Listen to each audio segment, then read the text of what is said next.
ধীরেন্দ্রনাথ চক্রবর্তীর অমলকান্তি নামে আছে, সেই কবিতাটি আবৃত্তি করে শোনাচ্ছি। অমলকান্তি আমার বন্ধু, স্কুলে আমরা একসঙ্গে পড়তাম। রোজ দেরি করে ক্লাসে আসতো, পড়া পাঠাতো।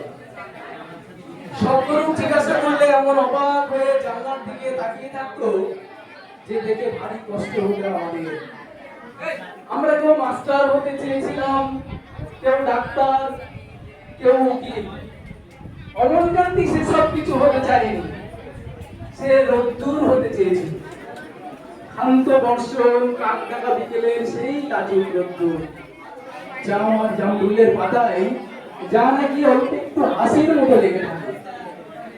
আমরা কেউ মাস্টার হয়েছি, কেউ ডাক্তার, কেউ উকিল। অমলকান্তি রোদ্দুর হতে পারে, সে এখন অন্ধকার একটি ছাপাখানায় কাজ করে। মাঝে মাঝে আমার সঙ্গে দেখা করতে আসে, চা খায়, এটা ওটা গল্প করে, তারপর বলে উঠি তাহলে। আমি ওকে দরজা পর্যন্ত এগিয়ে দিয়ে আসি।